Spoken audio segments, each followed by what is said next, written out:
Welcome to episode 507 of the Brainy Business, Understanding the Psychology of Why People Buy. In today's episode, I'm excited to introduce you to Abby Davisson, co-author of Money and Love. Ready? Let's get started. You are listening to the Brainy Business Podcast, where we dig into the psychology of why people buy and help you incorporate behavioral economics into your business, making it more brain-friendly. Now here's your host, Melina Palmer. Hello, everyone. My name is Melina Palmer, and I want to welcome you to the Brainy Business Podcast. Life is filled with decisions. Some are small, like what to eat for dinner tonight. Others are big, like whether or not you should get married, start a new job, quit your job, move, have kids, how much to save for retirement, when to retire, and more. While we all make these kinds of decisions throughout our lives, it can still feel like the Wild West when it comes to how to decide in these scenarios. There are so many options and variables. How can you possibly make the best decision and not waste time in analysis paralysis? Thankfully, there is a framework for that, a simple set of 5 C's that provide an intelligent roadmap for life's biggest decisions. And you know my guest, Abby Davisson, co-author of the book Money and Love, and I are discussing that on today's episode. Abby has dedicated her career to helping others achieve their goals, first as a social innovation leader and now as an author, speaker, and entrepreneur. Prior to founding the Money and Love Institute, she spent nearly a decade driving social impact at global retailer Gap Inc., where she served as president of the Gap Foundation and co-founded the company's employee resource group for working parents. Abby's prior professional experience includes strategy-focused roles at Tipping Point Community, the New York City Department of Education, and the Bridgespan Group, as well as experience serving as an alumni career advisor and coach at Stanford's Graduate School of Business. She holds a BA from Yale University and an MBA and MA in education from Stanford University. Really quickly, before we get into the conversation, I want to be sure you know that there are links in the show notes for my top related past episodes and books, ways to get in touch with Abby and myself, and more. It's all within the app you're listening to and at thebrainybusiness.com/507. Now let's jump right in. Abby Davisson, welcome to the Brainy Business Podcast. Thank you for having me, Melina. I'm excited to be here. Yes, I am so excited to have you here with me today. Excited about the topic and the new book. Before we jump into that, let's take a step back, which I guess leads us to the book. But for those who don't yet know you, can you share a little bit about yourself and the work that you do? Sure. So I am an author, as you mentioned, co-author, and I spent the first 2+ decades of my career working to help people from within organizations. And then a couple of years ago, took a leap and started my own organization, the Money and Love Institute. And so I like to say, my mom was a librarian and my dad, a public health executive. So I like to say that I was born with a book in my hands and a desire to help people improve their well-being. And I've just been doing that in different ways for my whole career. Oh, I love that. So as you look to, like you said, the Love and Money or Money and Love Institute, how did that come about? Tell us the history. There's some in the book, but how did you get into that type of work? How did this come to be? Well, I have always wrestled with decision making. Some people say, "Oh, you wrote a book on decision making. You must be great at it." And I say, actually, we often write the books we most need to read, right? Yeah. So I had no problem making small decisions, but, and some even big decisions, where to go to college. I applied early, got into that university and went there. So those were not big ones. But as soon as I graduated, trying to figure out, did I move to a city even though I didn't have a job there? If a relationship was going well, how did we decide to take it to the next level? Those decisions were really tough for me. And it wasn't until I took my co-author's course in graduate school that I realized why. Because the ways that we're taught to make decisions, the conventional wisdom, if you will, is really not great. So I was always taught, I don't know about you or your listeners, but when you make career decisions, you should really, or any decisions around finances, you should really think about them with your head and analyze them, but don't bring your emotions into it. And then when you conversely think about your relationships and who you might want to spend your life with, just follow your heart. And certainly don't talk about finances because that's, materialistic. And the truth is that all big life decisions have an element of money and an element of love in them. And so you need to make them holistically. If you compartmentalize them, you're more likely to overlook a really important element and therefore make a decision you're more likely to regret. And my co-author, labor economist Myra Strober, taught a course in Stanford Business School called Work and Family, which is the less sexy way of saying money and love. And when I took this course, it was a light bulb moment for me to say, oh, this is, I am a big picture thinker. I like to think holistically. And I had just been not doing that when it came to my own decision making. And so one of the reasons we wrote the book and why I started the Institute of the same name is to help people make better life decisions that allow them to get more of what they want when it comes to money and love.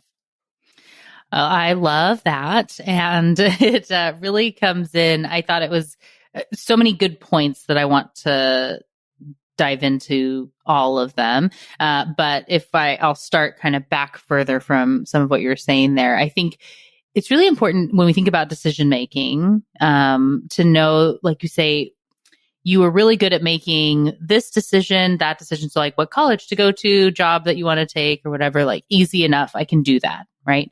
But then there's this other category, like people will say, oh, I'm really good at making decisions. But the likelihood that you are great at making decisions in all areas of your life is probably not very high, right? There's a spot where you are not great and maybe overanalyze or just avoid everything altogether. So like we all have some component of decision making that we can focus on. Also, even if you would say I'm terrible at making decisions, there's probably an area that you are good at that can be kind of like a baseline to build from, as you implement different lessons. What do you think about, I guess, that? I think it's absolutely true. I mean, one of the things we learned in our research and have on our website for the book is a quiz to help people identify what decision-making style they tend to default to, because as you mentioned, we all have one. And we share that not because we think, once you're an analyzer type, like you always have to analyze, but actually because then you can put the guardrails in place to make sure that you don't tip into analysis paralysis. Or if you are someone who tends to trust your gut more, you can make sure you're not making decisions too quickly without turning over some of the right rocks that you might need to make sure you don't miss something. So we can all kind of fill in, some of the blind spots that we do have and make sure that we're complementing our innate tendencies. Definitely. Well, and so you mentioned a couple of types there. How many are there as far as these decision-making types for people that are going to go take the quiz now, as they should? And, we'll have a link to your website in the show notes. So what are the kind of type options that they may fall into that they could find out a little bit more about? Yeah, there are three. There are those of us who are analyzer types, and that's definitely, where I started my journey, where, I have multiple tabs of a spreadsheet open and have lots of lists of pros and cons. And then there are gut trusters. These are people who are kind of the ready, fire, aim type sometimes when it comes to making big decisions. They have a strong sense of intuition, and sometimes that serves them really well, and sometimes it doesn't serve them as well. And then there are people who are somewhere in between, right? It's a spectrum, and as you said, you might make a decision a certain way when it comes to one area of your life, but in others, you're more of a blend. And again, it's, what we know from Danielle Kahneman's work is that there are multiple systems of thinking. And so this idea of a system one that is more impulsive or emotional and quicker to access is how we make a lot of decisions. And then system 2, which is more rational, more logical, harder to access. That's the one where when we're in an emotional state, it's harder to get to system 2 thinking. But for big life decisions about, where to live, what career to pursue, whether to have a child or multiple children, you really do want to make that from a system 2 perspective as much as you can. And so part of the work of the book is developing a framework to allow people to move into system 2 as much as possible, even if they're someone who likes to trust their gut when it comes to decisions. Mm. And so is that being an advocate for saying that the analyzing type is somewhat better for some of these, or there's just a balance for all of the different types? There's a balance, and the challenge, and I can say this as someone who, tended to be an analyzer, certainly before I got into this work more fully, it's a very close step from analyzing to being an analysis paralysis, right? And sometimes those of us who are analyzers like to try to gather as much data as possible before making a decision. But two things. One, you'll never have all the data that you want, right? We do not have a crystal ball. So that's impossible. And then often as you gather more data, it takes more time and you might miss out on, some of the benefits of making a decision more quickly if you continue to gather the data. So that's something that, yes, maybe it's better to be slightly more analytical than a gut truster, but you can very easily kind of take that too far. Yeah. And we were talking in the pre-call about something different, but where that like pendulum swing, we don't want to go too far kind of on either side of this, right? Being somewhere in the middle, finding the balance. Was thinking a bit while you were talking about how this ties back to productivity, right? And knowing if we spend too much time analyzing or we spend too much time dwelling or feeling anxious about a decision and just going back and forth and never actually getting anywhere, then, you don't end up getting things done if you spend too much time. And so is there as you think about, this decision-making and productivity sort of balance and, how would you advise for someone, maybe do you use the framework for everything, or you can have a line to be able to determine when you should be more analytical, when you kind of jump in to help be more productive, and how to get to easier, faster decisions, even on big, important things that you're going to be happier with, and how that ties in with maybe being overall more productive? Yeah, well, the first so I'll just say the framework is called the 5 C's. And the first C is to clarify what's most important to you. And that step, I'd say, is the hardest step to get right. But once you get it right, it actually makes all the other steps fall in place more easily. So if you can get really clear on what are the priorities, what are your values, to the extent that that decision is about you. I mean, there are a lot of applications of the 5 C's in the business world. I spent, many years as an executive focusing on social impact and sustainability. And so there you're solving for multiple bottom lines for a company. The book is about personal decision making. So, the 5 C framework certainly applies to your individual choices. But once you get clear on what is it you're solving for, what is important to you, then it allows you to be more productive and efficient, if you will, at moving through the other steps. And it's not to say that it's linear. One of the things that I love about this framework is that it is iterative. And as you go through the C's, and we can talk more about the other ones if you'd like, you start to gather more information and you might feed that back, and that might help you re-clarify something. So it's not to say that what you identify at the outset never changes, but just that clarify becomes the North Star that then helps you get better, if you will, and more practiced at making decisions as you continue to use it and repeat the methodology.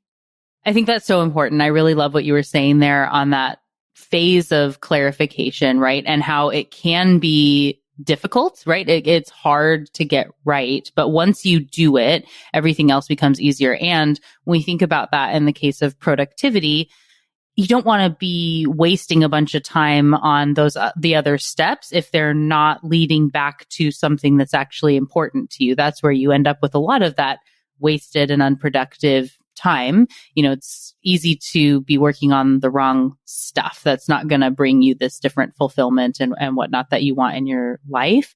And so as we think about that clarify step, before we get into the other 4 C's, which I definitely want to dedicate time to, when you think about clarifying what's important to you, do you advocate this being something that people do, like, I've got one North Star and everything comes back to it?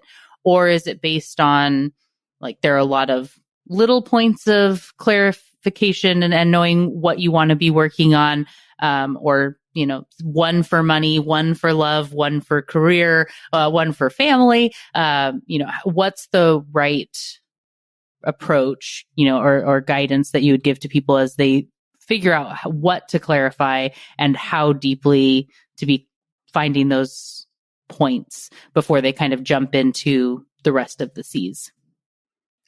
I would say that I'm a big believer that work fits into life, not the other way around. And so having one set of values, one set of guiding principles is my preference. And I also recognize there are seasons, right? So those do change over time. The things that were important to me that I was solving for in my career before I had kids were different right now than the things that I'm solving for at this moment, where I have, a 12-year-old and a almost 10-year-old.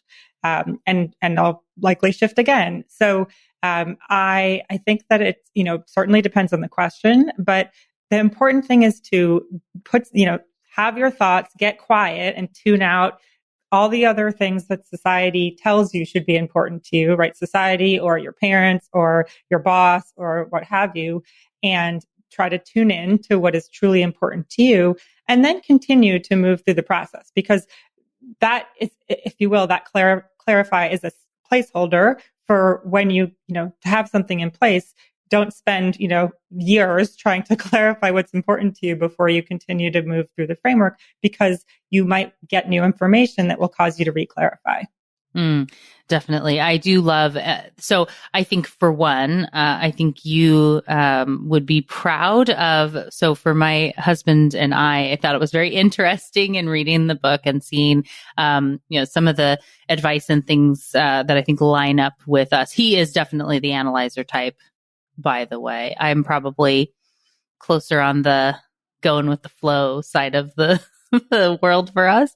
But when we got together, so we had both recently been divorced, and we opted to have we had a Zoom meeting because we, worked at different places. We had been friends before, and we sat down and scheduled a lunch meeting over Zoom, and we talked about all of the possible things that could make it to where this is like super not worth jumping into a relationship, right? So it's like, we talked about finances, religion, career, where we're living in different, cities, but within Washington, we weren't that far away.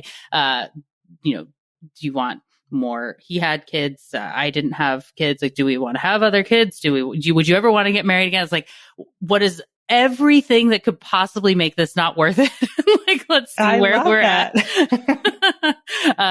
So very, worked out, right? But all those hard conversations out of the way before we opted to actually go on a date and change, our dynamic. But, we still have those sort of, those meetings where we get back together and evaluate. And I've met people over the years that work in, similar areas, to the work that you do, where, they have once a year, they meet with their significant other and they go have a retreat and talk about their life plan for the next year and revisit their goals. Or there's, ways they kind of line these things up to revisit and clarify what's going to be the focus this next year or whatnot. And so is there a particular cadence. I know there were there's so many great examples throughout the book, but, as you think about clarifying with others too, and kind of overcoming the fear of the conversation, like opening up to other people, what's the value in that of knowing, as you said, like money and love come into everything. And so you have to be thinking about all these kind of areas and revisiting them with the people that matter to you in your life. Well, first of all, I love that you and your now husband did that. That is, I have not heard of anyone else doing that over Zoom, but yes, but no, I think, as you mentioned, there are multiple chapters in the book devoted to every stage of, a decision that we tend to find ourselves in life, including, is this my person? And we do advocate for talking about those big topics before you feel ready. And so I think you definitely are a model in that way for doing that. But you also anticipated, the second step, which is to communicate. So if the first step of clarifying is an internal sort of getting the inside view, the communicate step is about talking with the other person or people who are going to be affected by any decision.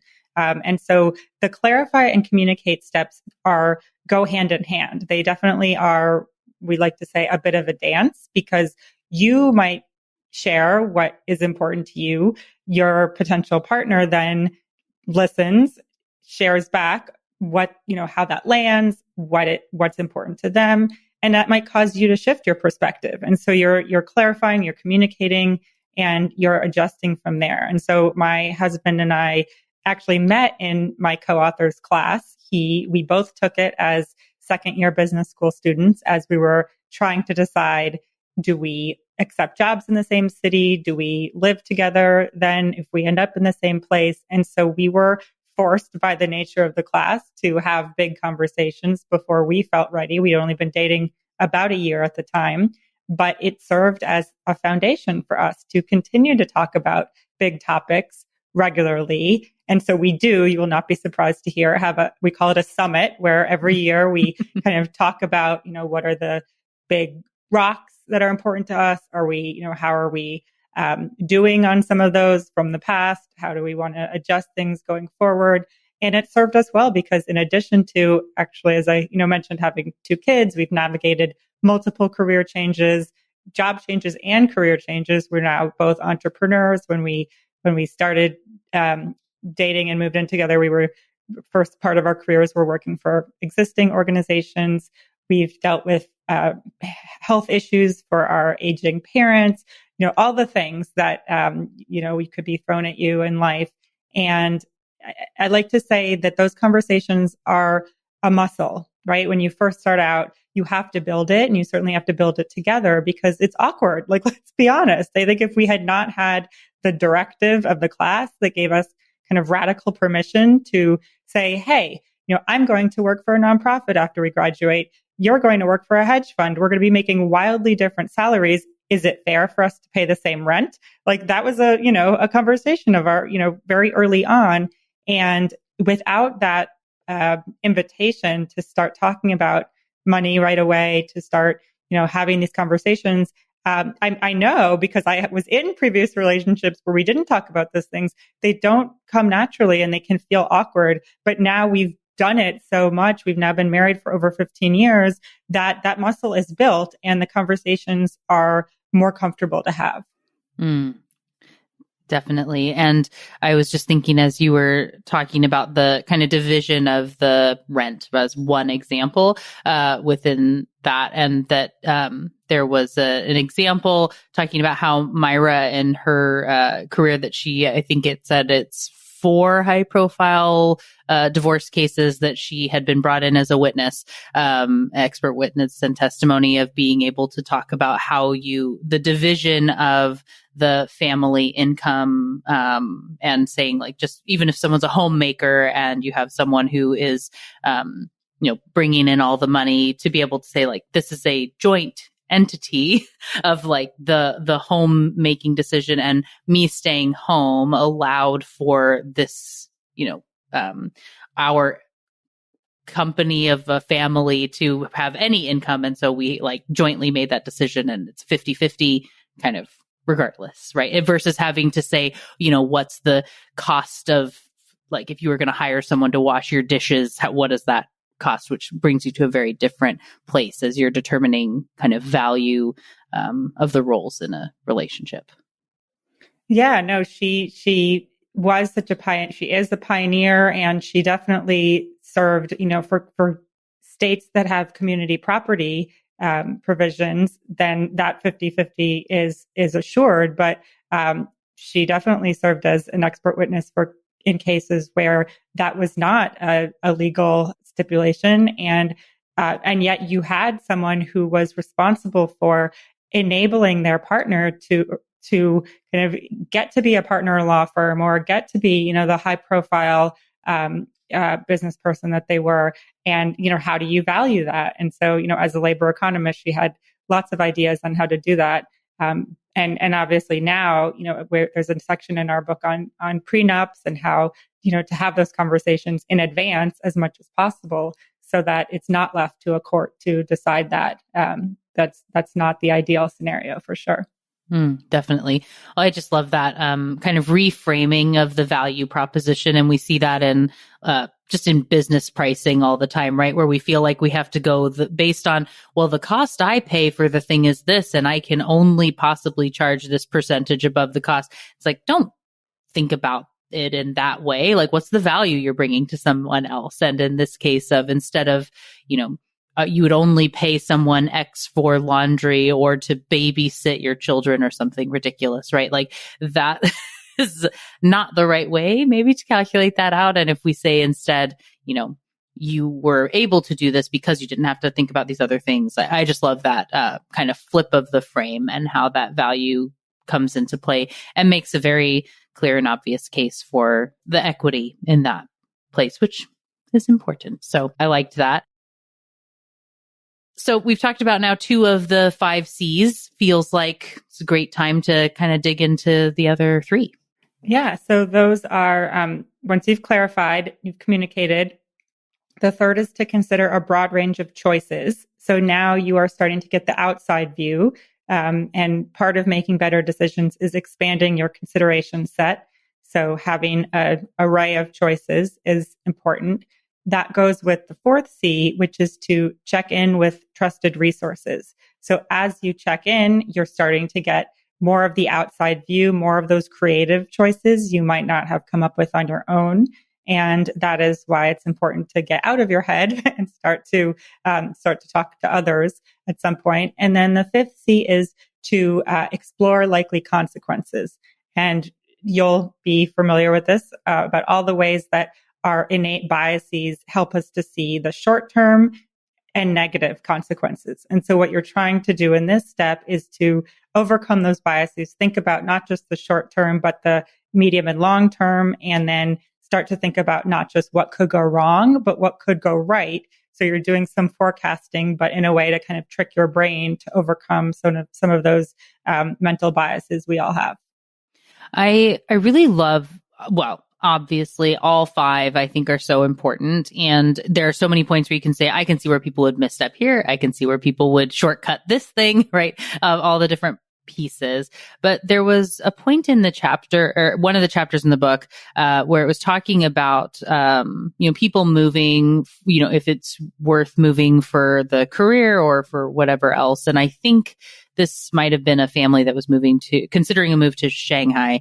But as in this process, and we think about how hard it's going to be to move now to go do the thing. And then you just sort of stop at like how hard it is to do this move, but you don't think about, so you think about how it'll be for the first week or the first month or maybe the first year as you're adjusting, but don't think about as you'll make friends there. Like, are you going to want to come back? What will that be like? And as you think further out in this 2, 5, 10, however many years later, what mindset you'll be in then. I thought that was such an interesting and important factor that I would guess almost everyone doesn't do very well, kind of naturally thinking about that. Can you elaborate on kind of that aspect a little bit?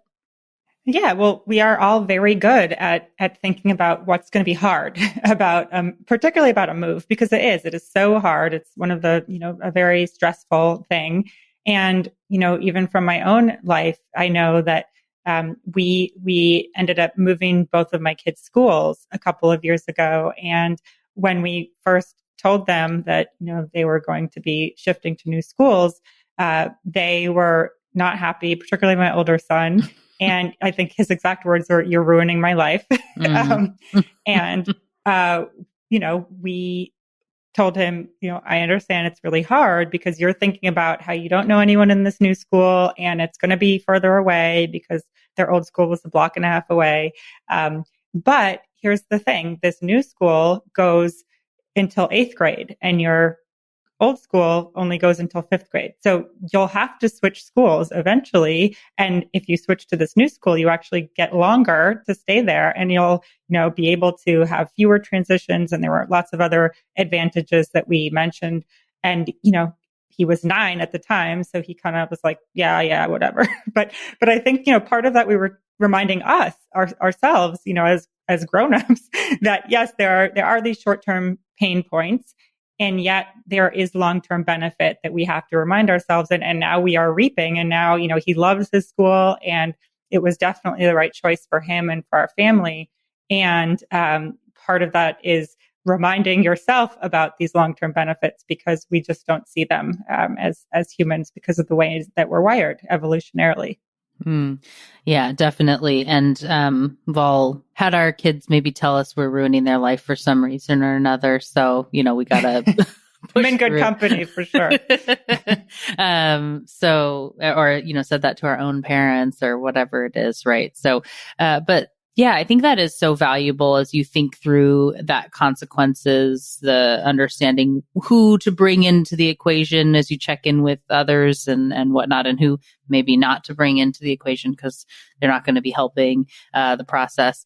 As you look at the 5 C's and thinking about, decision making for people, where would you say that most kind of get hung up, or is there a point where most people forget, or a best place? I mean, to start, which I think is, they go in an order for a reason. So forget I asked that. That seems obvious. But if we, where do people tend to get stuck or really miss or have the most of an aha as they go through the process?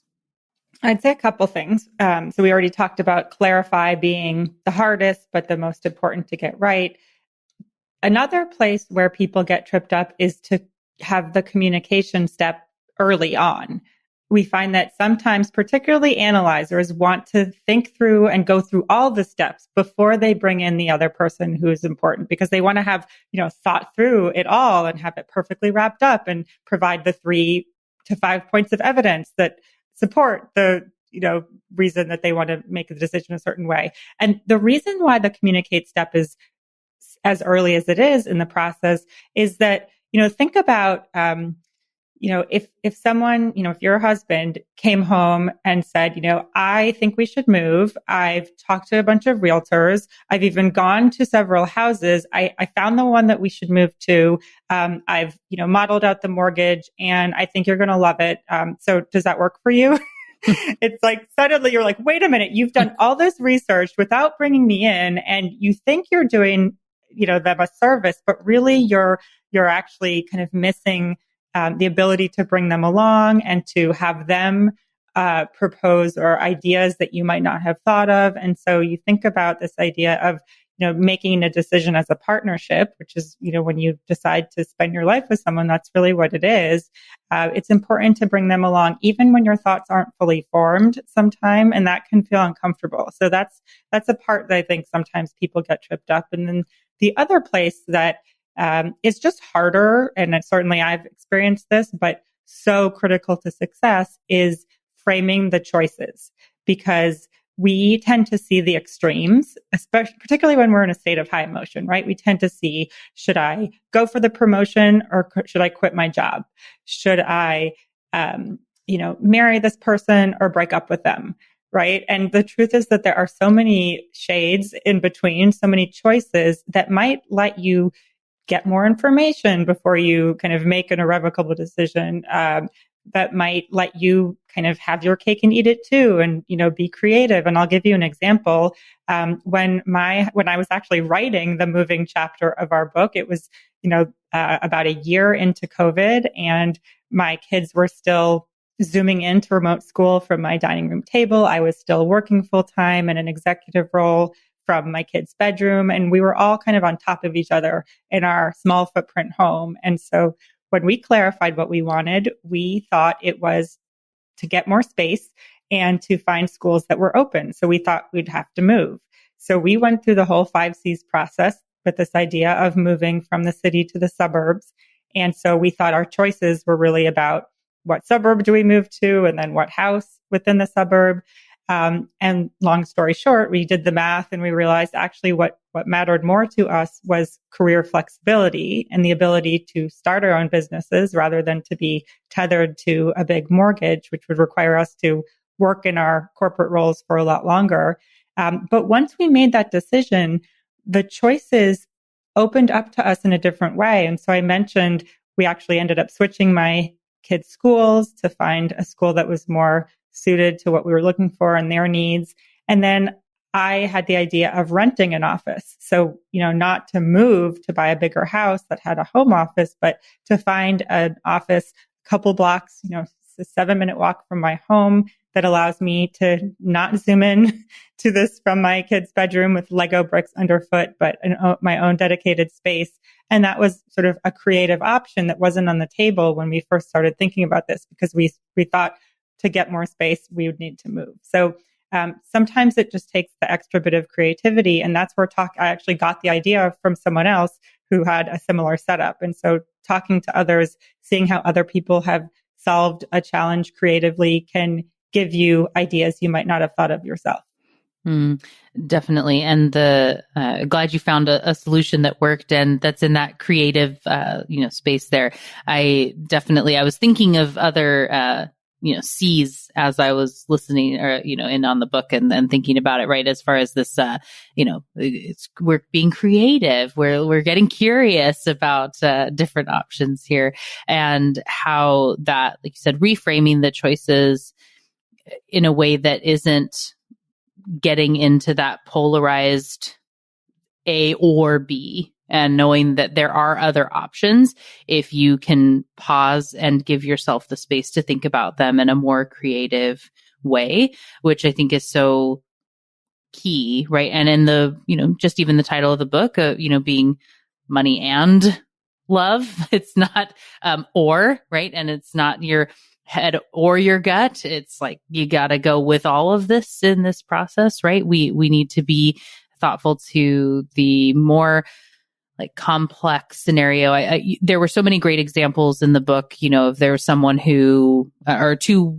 women that both wanted part-time work, and they had a similar role in mind, and they went, and I think it said, they spent 2 years searching for a company that would let them both own a position that they were able to, build this out. When they knew what they wanted, they just had to find someone that had a similar vision, and they were able to find this dream job for both of them that, nobody else would have even seen or would have even thought to try for, when you feel kind of stuck in the way things have always been. Definitely. And I think sometimes those creative solutions are just not what come to mind for us, particularly when we're in a state of stress or high emotion. So yes, I'm all for getting the perspective wherever you can. Yeah. Do you have any sort of tried and true? I do love throughout the book, every chapter really has these, examples and questions and summary and things to be thinking about, activities, exercise at the end of them to help people apply what they're learning.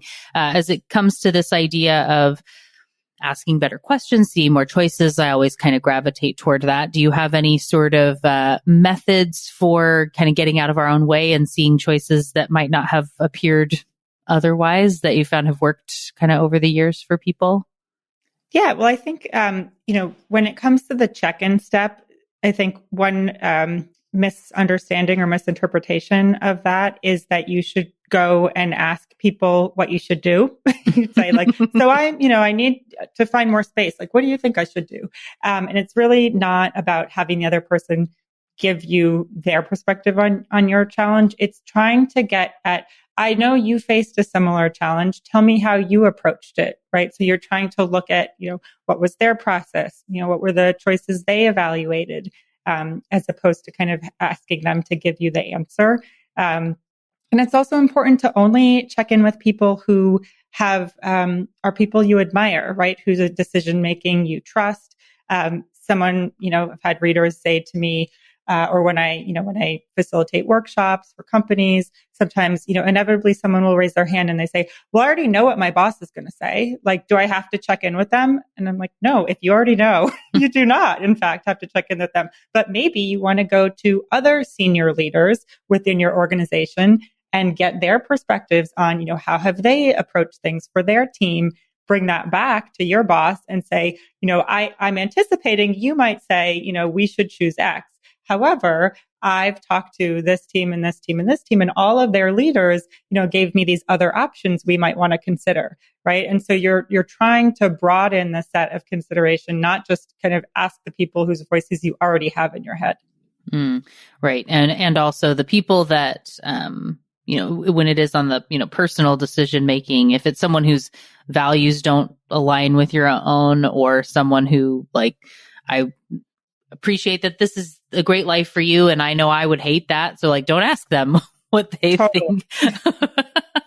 Unless you want to see, like, what their decision making is so you can avoid it at all costs or something. But yeah, definitely think about the people whose lives you do want, as opposed to who've made choices that you already know are not the right ones for you. Yes. And just because if it's your mom, sister, whatever, that is, like, feel like you have to ask, even though you wouldn't want to live the scenario that they're in, like, maybe we don't have to feel tied to those relationships and feel like you have to ask, before you move into making whatever those decisions are. So, well, as we go to wrap up the conversation, any other things as you think about, if there's one thing to make sure that the listeners, know and consider as they, go into their decision-making future, what would be kind of top of mind for them? Yeah. So I'd say if you take nothing else away, here's my favorite phrase: don't slide, decide. And that is intended to remind people that sometimes people think that not making a decision, right, not choosing, is just a way of delaying, right? So I'm just going to continue on the status quo. That's not really choosing. I'm just kind of, kicking this decision down the road. And not choosing is, in fact, a choice, right? There are certain options that may not be available to you, down the road when you get to that point. And so make sure that, if you're making a decision, for example, to move in with someone, to save on rent, or because your lease is up, that you are doing that deliberately, right? Because you believe that is a person you want to combine your life with and combine your finances with, and you've had all those conversations in advance. And so you take inspiration from you, Melina, and have the Zoom meeting to make sure if how much they're comfortable spending on rent, and if what their FICO score is, even, right? Like, just some things that we don't think are important, but really you need to be deciding deliberately wherever you can. So don't slide, decide.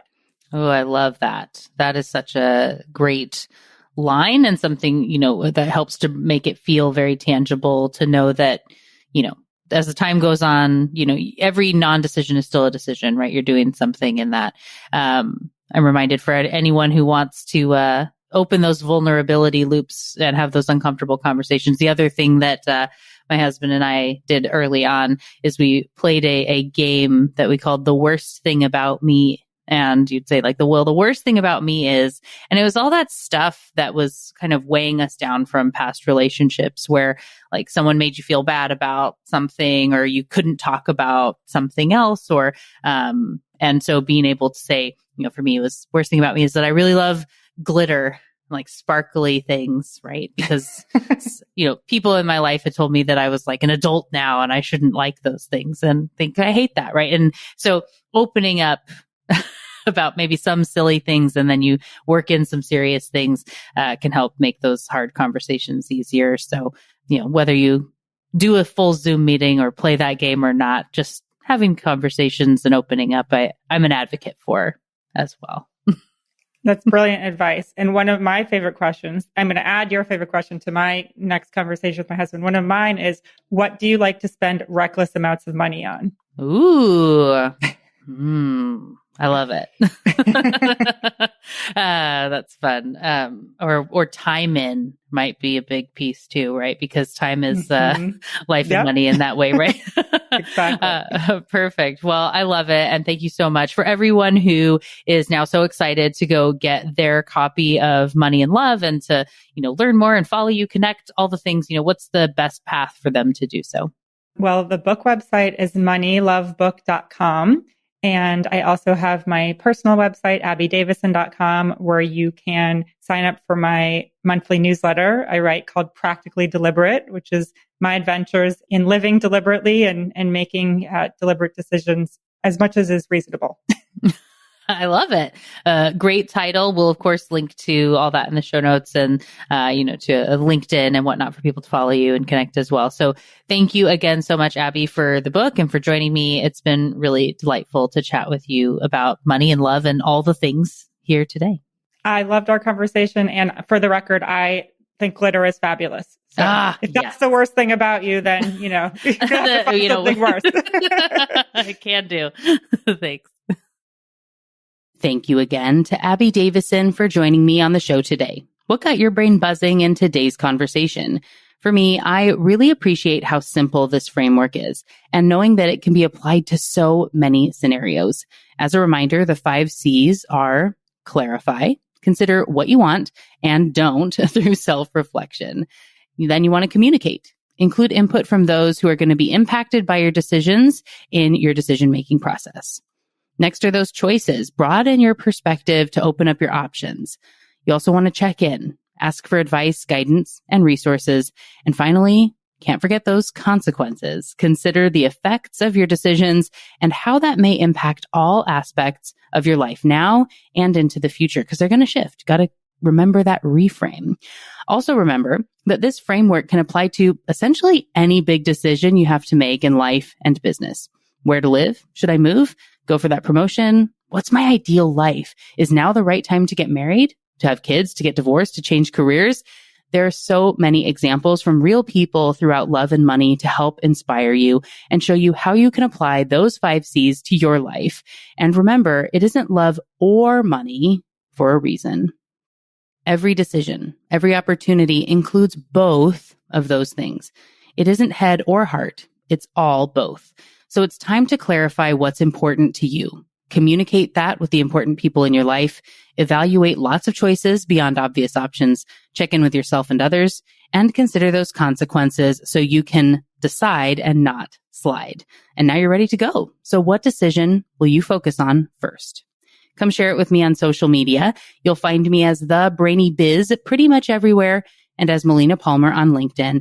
And if you haven't already, check out my TEDx talk, There's Nothing Magical About Monday, for more tips on doing one thing at a time and getting more of the right things done. There are links in the show notes to make it easy, as well as links to my top related past episodes and books, including Money and Love, ways to get in touch with Abby and myself, and more. It's all waiting for you in the app you're listening to and at thebrainybusiness.com/507. And thank you again to Abby Davisson for joining me on the show today. It was a delight to chat with and learn from you. Join me Tuesday for another Brainy episode of the Brainy Business Podcast. It's going to be a lot of fun. You don't want to miss it. Until then, thanks again for listening and learning with me. And remember to be thoughtful. Thank you for listening to the Brainy Business Podcast. Melina offers virtual strategy sessions, workshops, and other services to help businesses be more brain-friendly. For more free resources, visit thebrainybusiness.com.